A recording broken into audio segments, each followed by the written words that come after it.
Strong Pokemon, weak Pokemon, that is only the selfish perception of people. Truly skilled trainers should try to win with their favorites. I've decided to take this famous Pokemon quote to heart with my Nuzlocke of Pokemon Violet.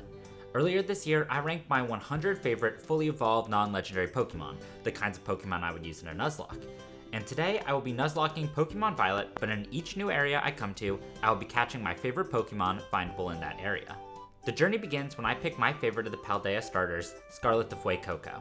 While Skeledirge is my favorite Paldean starter, she actually didn't make my top 100 Pokemon, so on Poco Path, I get the run's true starter, Francis the Fletchling, before I box Fuecoco.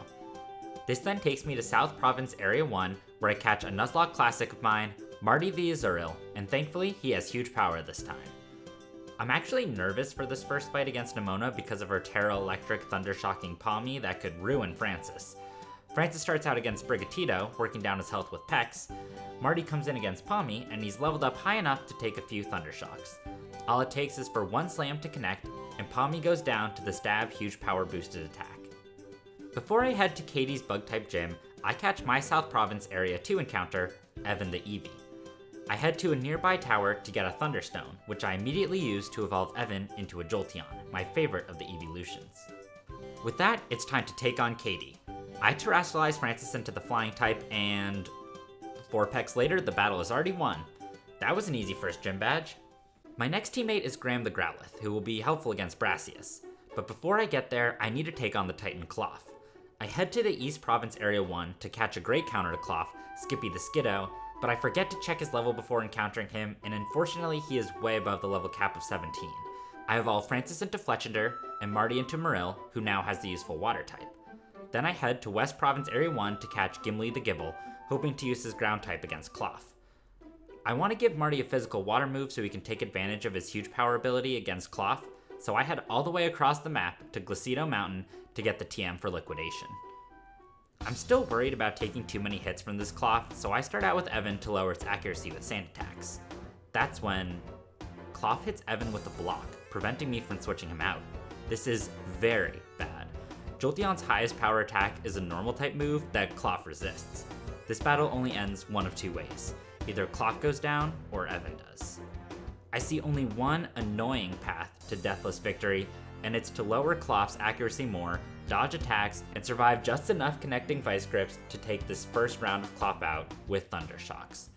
I'm so glad Evan survived this battle. Seeing my Pokemon running around in the overworld really improves my appreciation for them. Just look at this cute little dog. I learned from my mistakes in the first Cloth battle, and Marty comes in for the second round to easily take it out with liquidations. Unfortunately, Marty does surpass the level cap, evolving into a Azumarill, but it's okay since I wasn't going to use him against Brassius anyway. For Brassius, I have another cheap strategy for victory. I immediately use a Firestone to evolve Graham into Arcanine. Since the move relearner is free to use and can be accessed from anywhere in this game, doing an early Stone evolution doesn't inhibit Arcanine's moveset at all, and I can even immediately teach it moves like Crunch. Before heading to the second gym, I also catch Shauna the Shinx, who evolves into a Luxio. Against Brassius' first Pokemon Petilil, Graham starts setting up Howls to raise his attack.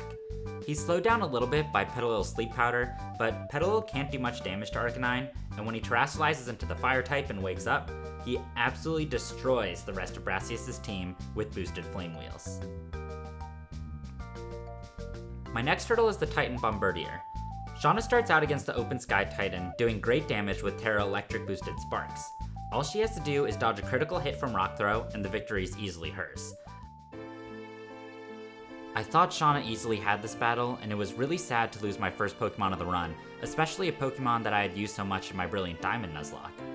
Fortunately, I have another Electric-type Pokemon who can come in and finish off both rounds of the Titan, avenging Shauna's death. After the Titan battle, I catch Matthew the Magikarp, then head off to the first Team Starbase against Giacomo. This is Marty's time to shine, as he just spams Draining Kisses, terrestrializing into the Fairy type to get an extra boost against the Starmobile, and healing up any damage he takes. While preparing for the next gym, I catch Maxwell the Magnemite, then evolve Matthew into Gyarados. Before battling Iono, I need to face Nemona in a quick battle. Marty takes care of Rockruff, Gimli takes care of Palmy, and Graham takes care of Floragato. Then before the electric gym, Gimli evolves into Gabite. On to the gym battle against Iono. Evan starts out against Wattrel, first dealing some damage with Thundershock. Then he terastallizes into the normal type and takes it out with Covet. Bellibolt comes out next, so I switch into Skippy, who can take its attacks quite well. He uses Leech Seed and Synthesis to drain away Bellibolt's health.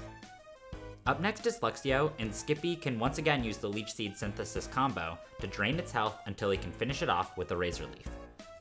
That just leaves Iono's final Pokemon, the terrifyingly powerful Mismagius, with no weaknesses thanks to its Electric Terra type and Levitate ability, and great special stats for this early in the game. Fortunately, I have a secret weapon, Evan. Thanks to his Volt Absorb ability, he is immune to Mismagius' Charge Beam, and with his Terra Normal, he's immune to its Hex.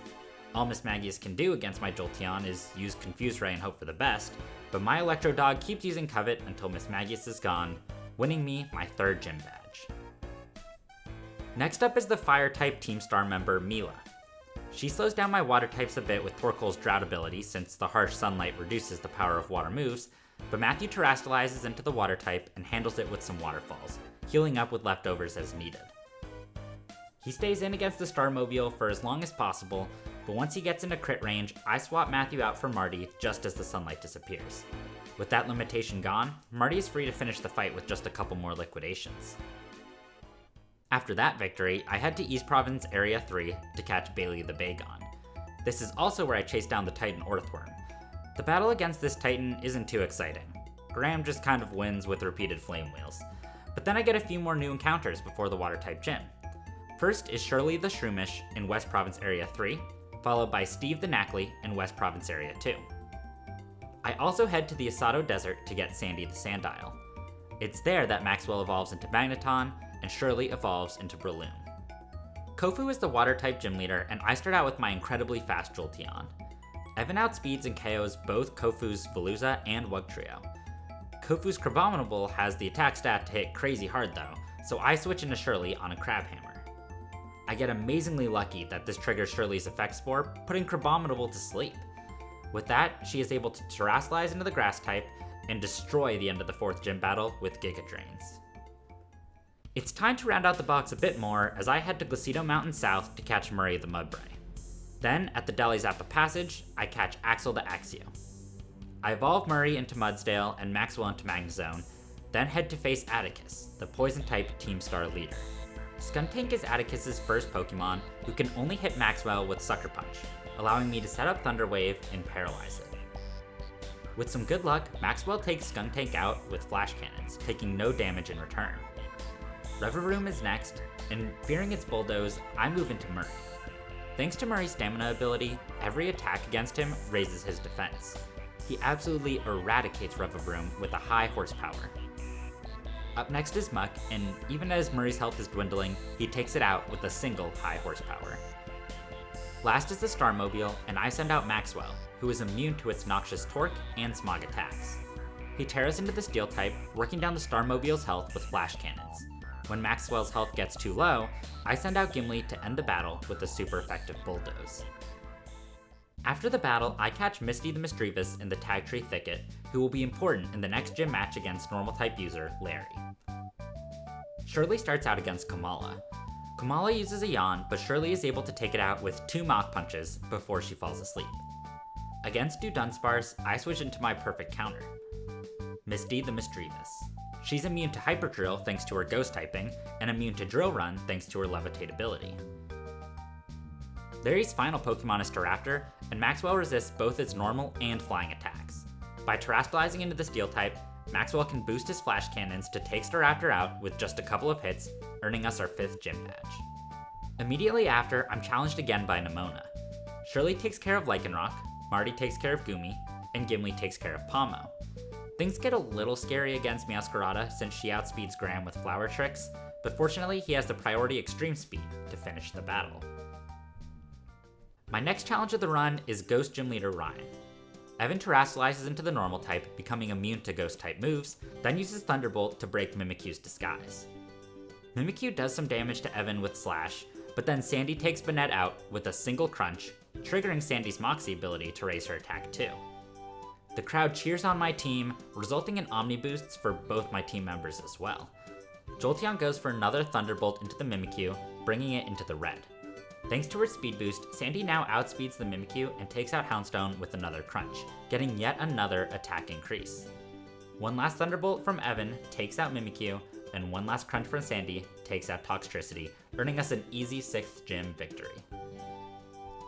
Up next is the Titan Iron Treads, and Matthew is a great counter, being immune to its Stab Stomping Tantrum and resisting its Stab Iron Head.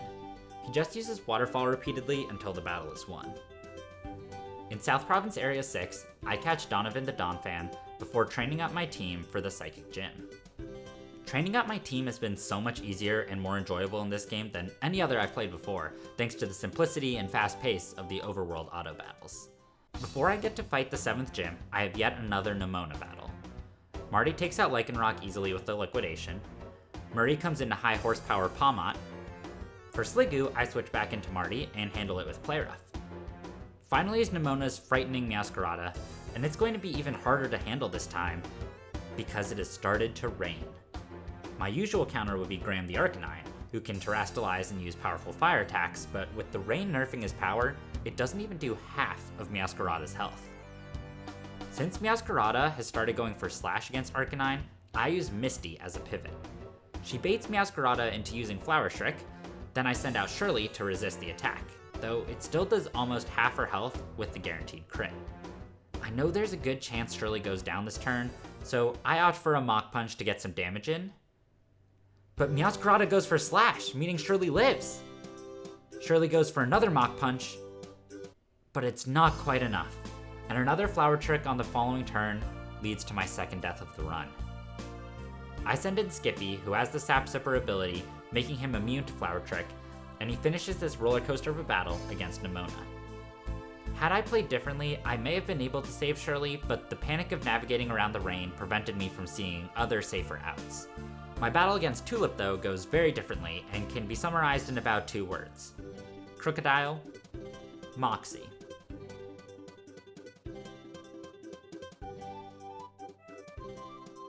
I catch Copeland the Copperaja, then after completing Empoleon's Snowslide, prepare to battle Grusha.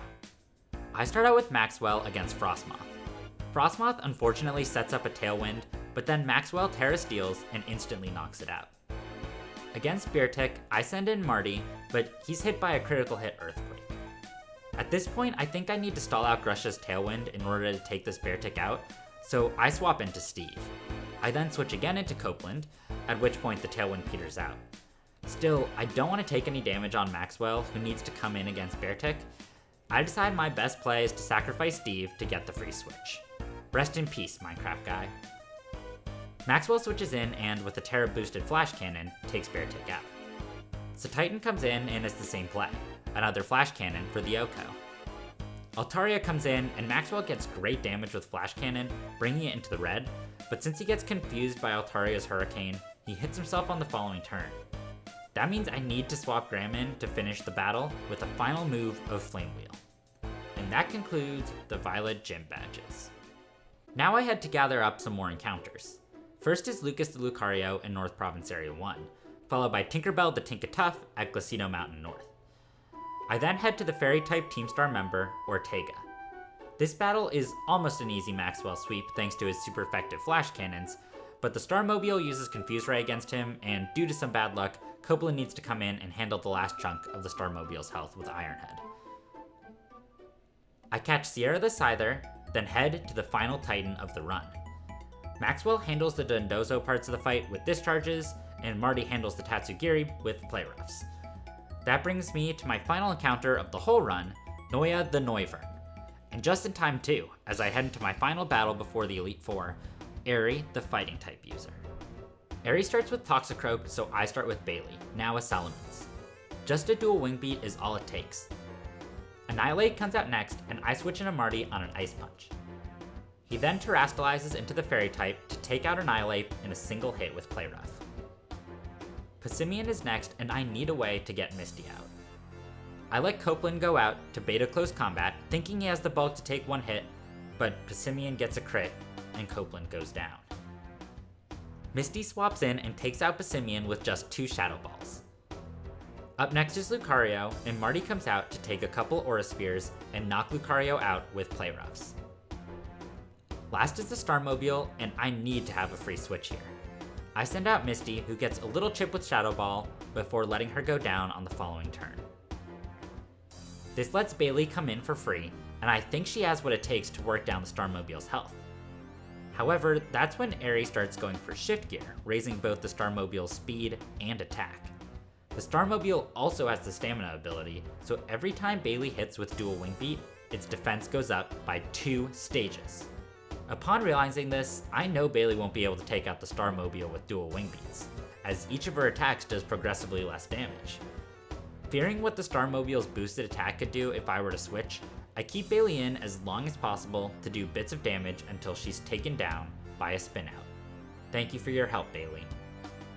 This allows Sierra to come in, tank a hit with her Eviolite, and finish the job with a special flying move, Air Slash. That was so close! I know I'm going to lose Sierra here, but at least Noya is in the back and can come in to finish the battle. Oh, never mind. Aerie goes for shift gear for some reason, so Sierra lives to take it out with one final Air Slash. This was my toughest battle yet, and while I'm sad to lose 3 Pokemon, none of them were team members I was planning to bring to the league. The final league team will consist of Marty the Azumarill, holding the leftovers item and boosted by his huge power ability. Evan the Jolteon with the magnet to boost his electric attacks. Graham the Arcanine with Intimidate and the Charcoal item. Skippy the Go-Goat holding the Miracle Seed and having the Sap Sipper ability. Gimli the Garchomp holding a Dragon Fang. And finally, Maxwell the Magnezone, who is holding a metal coat for his flash cannons and has the sturdy ability. On to the Pokemon League. First up is Rika, the ground type user. Her first Pokemon is Whiscash, so I start with Skippy, who terastallizes into the grass type and decimates Whiscash with the Seed Bomb. Against Camerupt, I have to switch into Marty, who annihilates Camerupt with a 4 times effective liquidation before falling asleep due to the Camerupt's yawn. Donphan is going to use Poison Jab against Marty since it's super effective, but it's also super effective on Go-Go. In order to get Skippy back out, I first have to switch into Maxwell to be immune to Poison Jab, then switch into my Go-Goat on a resisted Earthquake. One Seed Bomb is just not enough to take down Donphan, but Skippy survives a Poison Jab, then takes the KO on the following turn. Next is Dugtrio, which spends its first turn setting up Sandstorm. I try to heal up Go-Goat with Synthesis, but with the change in weather, it doesn't heal up that much. Instead, I try to go for Leech Seed to get some healing in, but I don't think that strategy is going to last. I switch into Gimli instead, who takes 2 attacks from the Dugtrio before retaliating with the Dragon Fang boosted Dragon Claw. That leaves just Clodsire, and I don't think Gimli is in the position to stay in.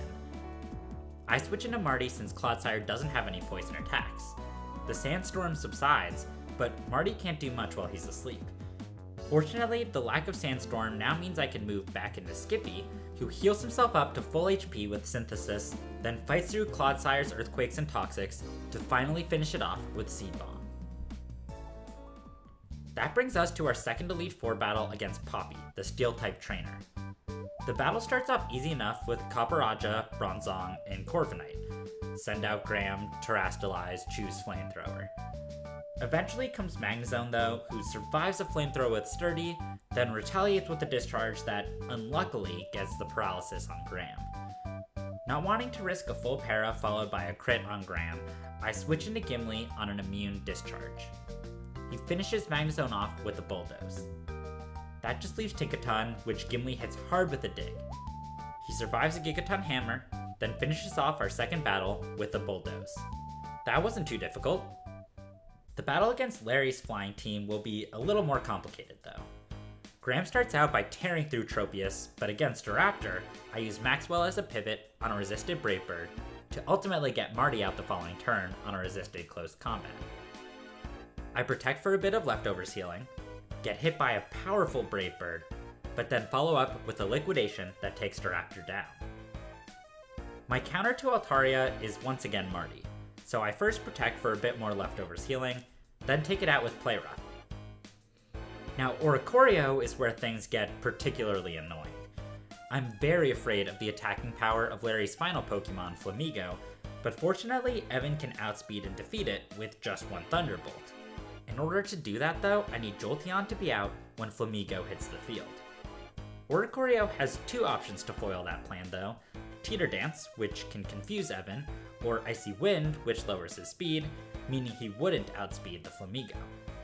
I can't take either of those risks or I will surely lose my Jolteon, so every time Jolteon gets hit by one of these moves, I need to swap him out to Magnet Zone to remove his confusion or reset his speed, then swap back into Jolteon until I'm in the perfect position to take Oricorio out.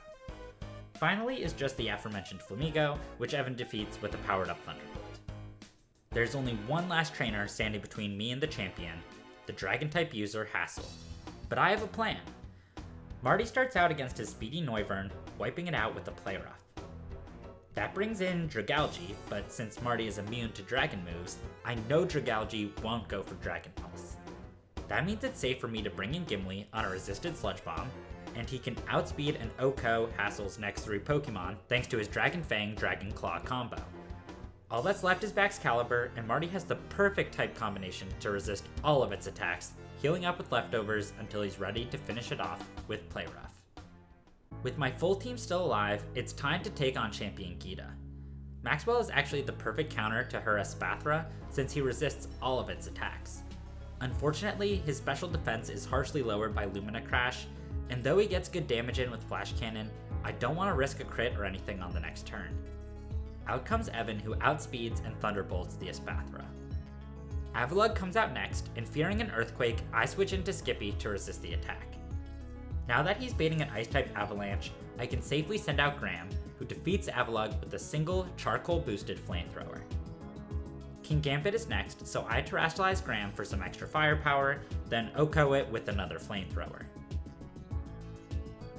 Veluza is a bit tricky to play around because of its Ice Fang coverage, but I use Skippy as a pivot to get Maxwell out on a resisted hit, then finish it off with the super effective Discharge.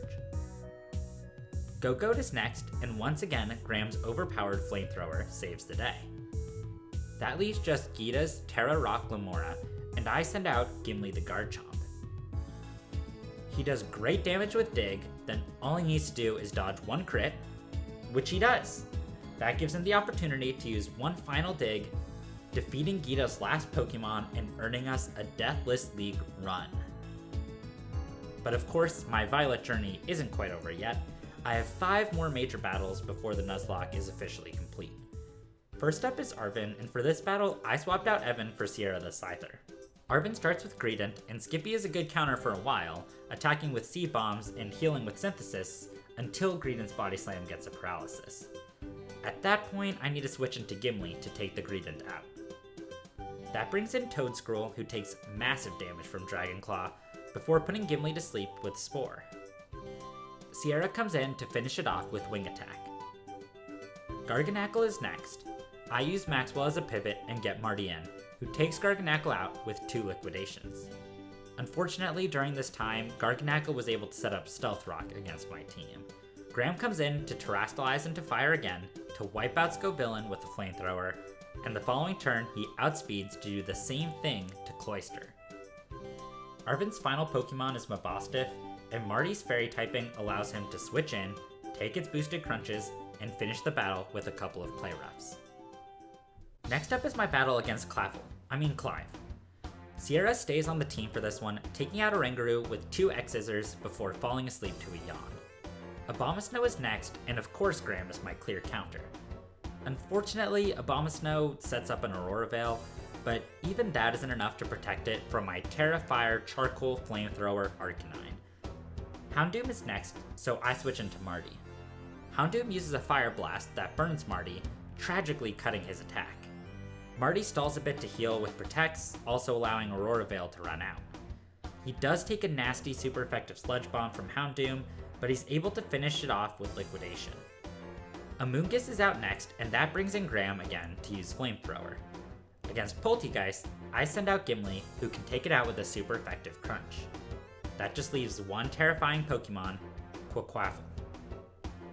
I start out by switching into Maxwell on a resisted Ice Spinner. I risk a crit on Maxwell, surviving a super effective Brick Break to retaliate with a super effective Discharge. Oh come on, that was just so close! I switch into Skippy, but now it started to rain, and even he takes a lot of damage from an Aqua Step. I could risk a crit, but I don't want to lose my goat. Not only have I grown quite fond of this Pokemon, I know I'll need his help in the next few battles. So I decide to send out Sierra, who gets taken out by Quaquaval's Ice Spinner. This allows a free switch for Graham, who extreme speeds to take out the Quaquaval, finishing off this stressful battle with just one casualty. My next battle is against Penny and our Evolutions team, and this battle is really just a basic type chart. Fairy is good on Dark, Ground is good on Electric, Electric is good on Water, Ground is good on Fire, Fire is good on Grass, and Steel is good on Fairy. Let's move on. That brings us to our final rival battle against Nimona. She starts with Lycanroc, and I begin by terastallizing Gimli into the Dragon type. That's a surprise tool that I think will help us later. As Lycanroc goes for Stealth Rock, Gimli goes for a critical hit, Terra boosted, Dragon Fang boosted Dragon Claw. I don't think that crit mattered. Dudunsparce comes out next, and I send in Maxwell as it goes for Coil. Dudunsparce has the 4x super effective ground type Drill Run, but by using Magnet Rise, Magnezone can become immune to ground type moves. That means he can resist Hyper Drills until he can take it out with Flash Cannons. Up next is Orthworm, and I send out Graham to do his usual flamethrower thing. That brings in Goodra, so I send out Marty, who resists all of its attacks except for the super effective Sludge Bomb. For some reason though, Goodra only goes for Ice Beam, and Marty knocks it out with Play Rough. Palmot hits the field, and I send in Gimli on a double shock. The reason I had terastallized Garchomp was so that he would survive if I had to send him in on Palmot's Ice Punch, turning his 4x weakness into a 2x1, but luckily that wasn't the case as Gimli is now in. Palmot still brings Gimli frightening low with close combat, but Gimli is now free to take it out with Dig. That leaves just Meowscarada, and I have learned from my mistakes, sending out my perfect counter, Sap Sipper Skippy.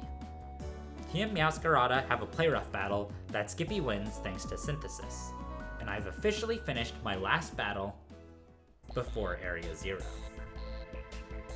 AI Turo starts out with Iron Moth. I begin with Graham, who I have now given the Bulldoze TM. He survives a Sludge Wave, then with a 4x effective critical hit Bulldoze, takes Iron Moth out. Next is Iron Thorns, and I use Maxwell to bait an Earthquake, then get Skippy in on the resisted attack. He terastallizes, Seed Bombs Iron Thorns into the red, then takes a Stone Edge.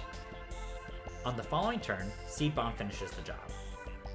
Next comes Iron Jugulis, so I send out Evan, who can take it out with a Thunderbolt.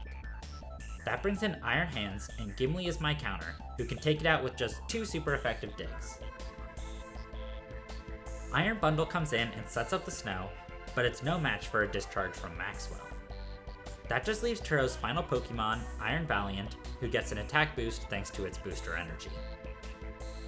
I send in Marty on a resisted Brick Break, which will get Iron Valiant to use Poison Jab, which could do too much damage to Marty because of its attack boost. I switch into Graham, who intimidates Iron Valiant, lowering its attack before taking the Poison Jab. With Iron Valiant's attack now lowered, I can safely switch back into Marty, heal up a bit with leftovers, and now survive a Poison Jab. All I need is for Marty to connect with the Play Rough, and he does. With that, my Pokemon Violet Favoritelocke is complete. It was so fun to play this game because I got to use so many of my favorite Pokemon, and it really made me feel excited about my final team. I'm glad all 6 of my main League team members were able to make it to the end of this game. Please consider supporting the MRDucks Gaming channel by subscribing, and that concludes this Nuzlocke journey.